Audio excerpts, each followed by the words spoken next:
এই প্রশ্নে আমাদের কাছে একটা চাকা দেওয়া আছে, চাকার নিচে একটা পয়েন্ট পি পয়েন্ট ইন্ডিকেট করে দেওয়া আছে। চাকাটা ঘোরার পর পি পয়েন্টের অবস্থান এখানে আসলো, তো আমাদেরকে পি পয়েন্টে সরণ বের করতে হবে। তার মানে এটা যদি আমাদের চাকা হয়, চাকার নিচে যদি এটা পয়েন্ট হয়, চাকাটা ঘোরার পর এই অবস্থানে আসলো, আমাদের ফার্স্ট টু লাস্ট এই পয়েন্টের লেন্থটা মেজার করতে হবে। তো আমাদের চাকার ব্যাসার্ধ দেওয়া আছে 45 সেন্টিমিটার। তো আমরা কিভাবে করব, দেখো আমাদের এই পয়েন্টটা থেকে শুরু হয়েছে, এখানে এসে শেষ হয়েছে। আমরা যদি এটাকে 4টা ভাগ করি তাহলে দেখব চাকাটা 3 ভাগ ঘুরছে। তার মানে ফ্লোরে যদি আমি রং মিশাই দিই তাহলে চাকাটা যদি ঘুরে এতটুক রং হবে। তার মানে এই লেন্থ যা, এই লেন্থও তাই। তাহলে 3 ভাগ যদি হয় এটা, তাহলে আমরা লিখতে পারি 2 পাই আর, এটা হচ্ছে পরিধির যে দৈর্ঘ্যটা, সেই পরিধির পরিমাপ, একে 4 দিয়ে ভাগ করলাম, তারপরে 3 দিয়ে গুণ দিলাম, তাহলে আমরা এতটুকু অংশের পরিমাপটা পাওয়া যাব। এখন আমরা কি করব, আমরা এটাকে যদি এভাবে লম্ব টানি তাহলে দেখব এতটুকুর মান যা, এতটুকুর মানও তাই। এতটুকুর মান আর, এটার মানও আর, এই অংশের মান আর, তাহলে এই অংশের মানও হবে আর, ব্যাসার্ধের সমান। তাহলে আমরা নিচে ঠিক এতটুকুর লেন্থ পাচ্ছি। দেখো এটা যদি 2 ক্যান্সেল করি তাহলে 3 পাই আর ডিভাইডেড বাই 2 প্লাস আর, এতটুকু পাচ্ছি। আর এতটুকুর লেন্থ আর দেওয়া আছে। এখন আমরা সমকোণী একটা ত্রিভুজ পাচ্ছি, এরকম একটা সমকোণী ত্রিভুজ যার ভূমি আমরা জানি, আমরা যার লম্ব জানি, আমাদের অতিভুজটা বের করতে হবে, এটা হচ্ছে এস। তাহলে আমরা লিখতে পারি এস সমান সমান 3 পাই আর ডিভাইডেড বাই 2 পাই প্লাস আর, তার উপর স্কোয়ার, প্লাস আর এর উপর স্কোয়ার, তার উপর রুট। তাহলে আমাদের মান যদি বসাই আমরা 3 পাই, আর এর মান 45 সেন্টিমিটারে বসাচ্ছি, ডিভাইডেড বাই 2, 45 সেন্টিমিটার, তার উপরে স্কোয়ার, প্লাস 45 সেন্টিমিটারের উপরে স্কোয়ার। তাহলে আমাদের অ্যান্সার আসবে 260.97 সেন্টিমিটার। তো এটাই হচ্ছে আমাদের অ্যান্সার। এই প্রশ্নে আমাদেরকে একটা পিঁপড়ার গতিপথকে ইন্ডিকেট করে দেওয়া হয়েছে। পিঁপড়াটা এখান থেকে স্টার্ট করলো যাত্রা, সে ফাইনালি এই পয়েন্টে এসে পৌঁছাইলো, যেখানে পয়েন্টের স্থানাঙ্ক দেওয়া আছে -140 এবং 30। তো যাত্রাপথে সে 4বার দিক পরিবর্তন করছে। 4বার দিক পরিবর্তনের কারণে ধরলাম একবার এই দিকে গেছে, তো এই দিকে যাওয়ার কারণে তার উপাংশ কিন্তু কিছু তৈরি হয়েছে। যেমন এক্স ওয়াই পয়েন্ট বললাম, ঠিক সেই রকম কিন্তু উপাংশ আমরা পাইছি। সেই উপাংশ 4টা দেওয়া আছে দিক পরিবর্তনের কারণে, যে উপাংশগুলো পাইছি আমরা। এখন আমাদের এই উপাংশে 2টা মান মিসিং আছে, এই 2টা মান বের করতে হবে। সাথে বের করতে হবে যে এতটুকুর লেন্থ কত, প্লাস এটা এক্স অক্ষের সাথে কত ডিগ্রি কোণ উৎপন্ন করছে। তাহলে এটা আমরা কিভাবে নির্ণয় করব, দেখো আমরা যদি এই অংশগুলো যোগ করি তাহলে কিন্তু আমরা এই এক্স এর স্থানাঙ্কের সমান পাবো। কারণ কি, আমরা যে বলের উপাংশে ভাগ করে সমষ্টি নির্ণয় করি, ঠিক সেম একই রিজনে এটাও এরকম হবে। তাহলে 20 - 60 = -140, তাহলে বি এক্স এর মান পাচ্ছি -120। এরপরে যদি ওয়াই অক্ষ বরাবর উপাংশগুলো যোগ করি, 60 - 70 + CY - 70 = 30, তাহলে এখানে পাচ্ছি CY = 110। তো এখানে CY এবং BX এর মান পাইলাম। এখন আমাদেরকে এতটুকু লেন্থ বের করতে হবে, তাহলে আমরা লেন্থটা বের করব 140 - 140 এর উপর স্কোয়ার, 30 এর উপর স্কোয়ার, তার উপর রুট, এটা দেখবা 143.2। এবং এখন আমাদের যদি কোণটা বের করতে বলে তাহলে আমরা ত্রিভুজটাকে এইরকম একটা ত্রিভুজ কল্পনা করি, এই পাশে একটা লম্ব টানে এইরকম একটা ত্রিভুজ কল্পনা করি যার মান থিটা।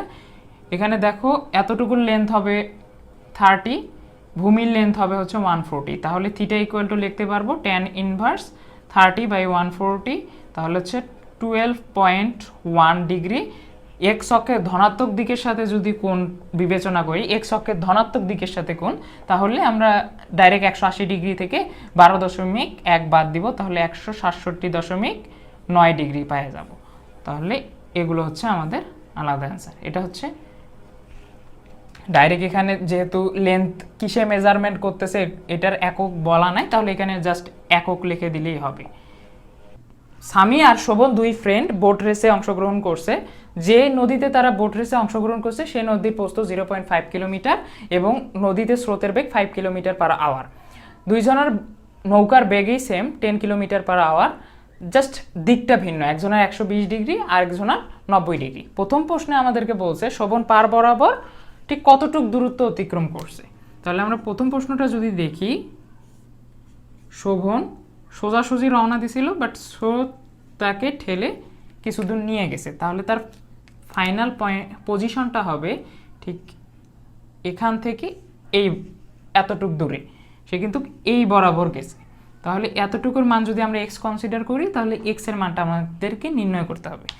এখানে আমাদের সময়টা লাগবে, কারণ কি শোভনের নৌকা একই সাথে দুইটা কাজ করছে। শোভনের নৌকা প্রথমে সোজাসুজি গেছে, তারপর সাইডে গেছে, সোজাসুজি সাইডে, সোজাসুজি সাইডে। এগুলোকে যদি ক্ষুদ্র ক্ষুদ্র ক্ষুদ্র ক্ষুদ্র ভাগে ভাগ করো, দেখবা যে এইরকম একটা রাস্তা পাবা। তাহলে একই সময়ে শোভনের নৌকা দুইটা কাজ করছে। তো দুইটা কাজ এখানে আমি দেখাইলাম যে এইভাবে দুইটা কাজ করছে। তো আমরা বলতে পারি এখান থেকে এই পজিশনে আসতে যে সময় লাগছে, ঠিক একই সময় লাগছে এখান থেকে এই পজিশনে যাইতে। তাহলে আগে ফার্স্টে আমরা এই টাইমটা নির্ণয় করি, পার হতে কত সময় লাগে। পার হতে সময় লাগবে d/v। দেখো দূরত্ব দেওয়া আছে 0.5 কিলোমিটার, বেগ দেওয়া আছে 10 কিলোমিটার পার আওয়ার। তাহলে আমরা লিখতে পারি 0.05 কিলোমিটার পার আওয়ার। এখানে দেখো প্রস্থ বরাবর জাস্ট 10 কিলোমিটার পার আওয়ার বেগটাই আছে, তাহলে এই বেগটাই আমাদের নদী পারের জন্য দায়ী। তাহলে এই সময়ে সে পার বরাবরও গেছে, তাহলে x = লিখতে পারি vt। এখন আমরা বেগের কোন মানটা বসাবো। দেখো পার বরাবর বেগের জন্য শুধু দায়ী হচ্ছে এই বেগটা, কারণ নৌকা সোজাসুজি যাচ্ছে, নৌকার কোনো উপাংশ কিন্তু এই বরাবর নাই। তার মানে নৌকাটাকে সরার জন্য শুধুমাত্র এই বেগটাই দায়ী। তাহলে আমরা লিখব 5 কিলোমিটার পার আওয়ারের সাথে 0.05, তাহলে আমরা বলছি 0.25 কিলোমিটার। তাহলে পার বরাবর এতটুকু দূরত্ব অতিক্রম করছে। তো সেকেন্ড প্রবলেমটাতে আসো, কে জয়ী হবে। তো এখানে দেখেই বোঝা যাচ্ছে সব কিছু সেম, শুধু দিকটা ভিন্ন। যে সোজাসুজি যাবে সে কিন্তু দ্রুত পৌঁছায়। তো আমরা এটা মেজারমেন্ট করে দেখাই। T1 এটা যদি সামিটটা হয়, তাহলে দেখব d/v sin আলফা। কারণ কি, সে একটা অ্যাঙ্গেলে রওনা দিছে, আমাদের উপাংশ নিয়ে কাজ করতে হবে। এই বরাবর উপাংশটা, প্রস্থ বরাবর উপাংশ নিয়ে কাজ করব এবং প্রস্থ নিয়ে কাজ করব। তাহলে প্রস্থ হচ্ছে আমাদের 0.5 কিলোমিটার, ভি এর মান দেওয়া আছে 10, সাইন হবে 120 ডিগ্রি। তাহলে সাইন 120 ডিগ্রির মান আমরা পাচ্ছি 10 × √3/2। তাহলে এখানে আমাদের রেজাল্ট আসতেছে T1 = 0.05 ডিভাইডেড √3/2, তাহলে 0.1 ডিভাইডেড বাই √3, 0.057 এত আওয়ার। T2 এটা যদি শোভনের সময়টা কল্পনা করি, তাহলে দেখব d/v, কারণ প্রস্থ বরাবর একটাই উপাংশ ভি এর মান 10 দেওয়া আছে এবং ডি প্রস্থ 0.5 দেওয়া আছে। তাহলে এটা হচ্ছে 0.05 আওয়ার। দেখো দুইজনের মধ্যে সময় কম লাগছে শোভনের, তাহলে শোভন জয়ী হবে। চিত্রে একটা সামন্তরিক দেওয়া আছে, সামন্তরিকে দুই বাহুর ভেক্টর ফর্ম দেওয়া আছে, ক্ষেত্রফল নির্ণয় করতে হবে। আমরা জানি ক্ষেত্রফল সমান হবে এক বাহুর ভেক্টর ফর্ম ক্রস প্রোডাক্ট আরেক বাহুর ভেক্টর ফর্ম। এটার মান নির্ণয় করলে আমরা ক্ষেত্রফলের মান পেয়ে যাব। তাহলে এই ক্রস প্রোডাক্টের মান আমরা কিভাবে নির্ণয় করব, I vector, J vector, K vector, 1 - 3 4 3 1 2।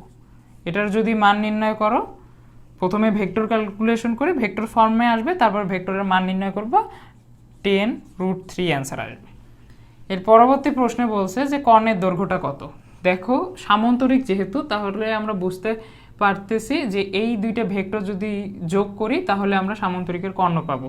লব্ধি হিসাব যেভাবে আমরা করি ঠিক সেভাবে।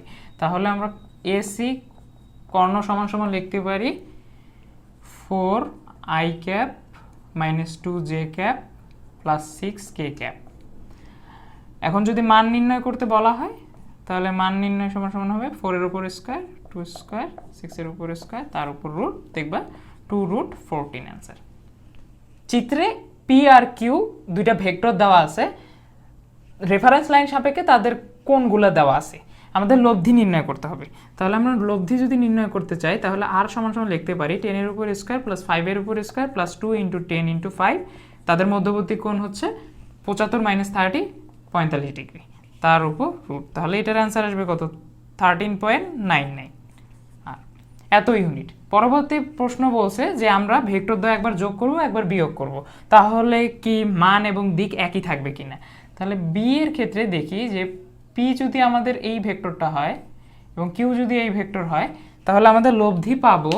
লব্ধি মানে হচ্ছে যোগ করতেছি, পি এবং কিউ যোগ করতেছি, তাহলে আমরা এই ভেক্টরটা পাবো। এটা সামান্তরিক কাট করলে এতটুকু আসবে। এটা হচ্ছে P vector plus Q vector. এখন আমরা কি করব? পি মাইনাস কিউ করব, তার মানে কিউটাকে উল্টায় দিব, এখানে কিউটাকে উল্টায় দিলাম, এটা আমাদের পি ভেক্টর, কিউটা হচ্ছে মাইনাস কিউ। এখন এই দুইটা ভেক্টরের লব্ধি নির্ণয় করব। দেখো এখানে লব্ধিটা ঠিক এইরকম হবে, P vector minus Q vector. তো এখানে চিত্র দেখেই বোঝা যাচ্ছে একটা ভেক্টরের মান বেশি আসবে, দিকটা অন্য দিক, আর একটা ভেক্টরের মান কম আসবে এবং দিকটা একই দিক হবে না। তো সব অঙ্কই তো আমি করে দিব না, কিছু অঙ্ক তোমাদেরকে করতে হবে। তো এই অঙ্কটা তুমি করিও। একটা লোক 4 মিটার পার সেকেন্ড বেগে গতিশীল, বৃষ্টি 3 মিটার পার সেকেন্ড বেগে পড়তেছে, ঠিক কত ডিগ্রি কোণে ছাতা ধরলে তার গাটা ভিজবে না। প্রথমে আমরা কি করি, বেগটাকে উল্টায় দেই, দিকটা উল্টায় দেই। দেখো 4 মিটার পার সেকেন্ডে এই দিকে ধরলাম এবং বৃষ্টি পড়তেছে সোজাসুজি 3 মিটার পার সেকেন্ড বেগে। তাহলে আমরা ইজিলি বলতে পারি যে বৃষ্টি এই দিকে পড়তে দেখবে লোকটা। তাহলে আমাদের এই কোণটা নির্ণয় করলেই অ্যান্সারটা চলে আসবে। দেখো tan থিটা সমান সমান আমরা লিখতে পারবো, এই বেগটা যদি এখানে ধরি তাহলে 3/4, theta is equal to tan inverse 3/4, তাহলে এটার মান হবে 36.86 ডিগ্রি। এই কোণটা কিন্তু মেনশন করে দিতে হবে আনুভূমিকের সাথে কোণ, যদি মেনশন করে না দেওয়া হয় তাহলে কিন্তু অঙ্কটা ভুল হবে।